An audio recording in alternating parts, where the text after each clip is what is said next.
Like and subscribe and click the bell icon to get new video updates. Queensland records over 1,000 COVID-19 deaths as doctors warn booster shots remain critically important. Queensland surpassed 1,000 COVID-19 deaths today, with the pandemic virus on course to feature among the state's leading reasons for lives lost this year. Lea King's much-loved husband Colin was one of them. The father of 4 and grandfather of 10 died in February, just before they were due to celebrate their 50th wedding anniversary.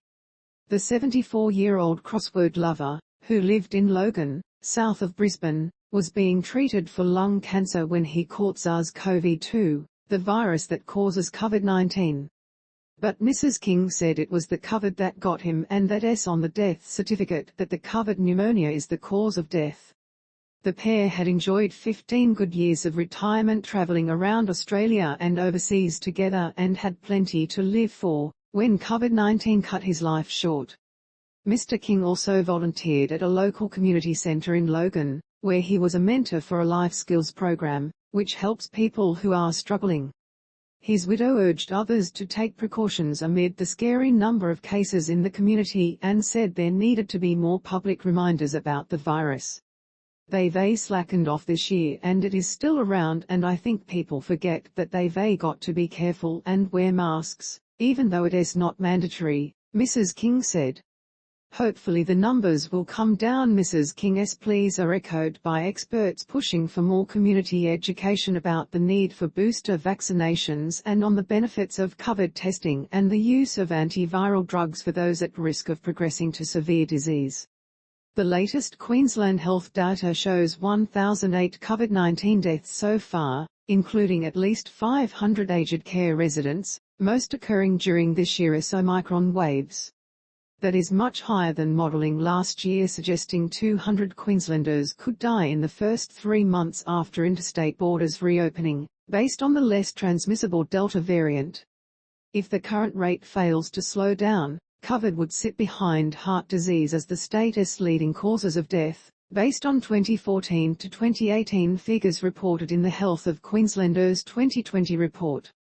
Although low by international standards, if the rate of COVID-19 deaths continued at the same pace for the rest of the year, Deakin University Chair in Epidemiology Catherine Bennett said SARS CoV-2 was tracking to be one of our top causes of death for 2022. As winter comes off, if we don't see any new variants, then hopefully the numbers will come down, Professor Bennett said.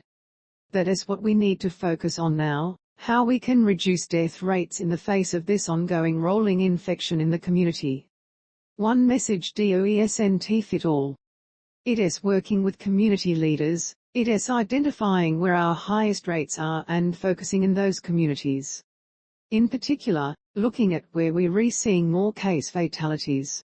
Is it higher infection rates, or is it that in certain areas we have higher case fatality rates because we don't have people getting second boosters or antivirals early enough?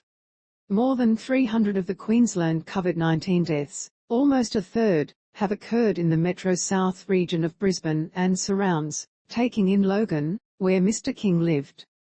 That is almost double the COVID death toll for Metro North, 165, and the Gold Coast, 167. Booster shots critically important. Queensland has the lowest rates of people in any Australian state or territory who have received 3 or more doses of a COVID-19 vaccine, with just 62.9% of those eligible having had a booster shot. The next worst states are NSW on 67.1%, Victoria on 72% and Tasmania on 72.3%. Western Australia has the best rates at 83.2%. Despite high levels of COVID complacency among large sections of the population, Director of Infectious Diseases at Brisbane's Princess Alexandra Hospital, Geoffrey Playford, said booster shots were critically important.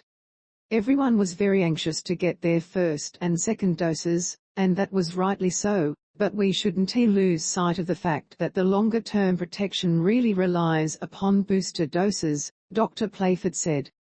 It is really important to get that third dose even if you've had COVID before, and then certainly everyone who is eligible, because of underlying health conditions, to get their fourth dose. I'd also add influenza to all of that. Wider access to fourth COVID shot needed. His call comes amid a push for wider access to fourth COVID-19 jabs, which are currently approved only for people aged 65 and older, First Nations people aged 50 and over, and for those who are severely immunocompromised, but they must wait 4 months after receiving their third dose. The US recently made fourth doses available to everyone aged 50 and older. Queensland's Chief Health Officer says there will be thousands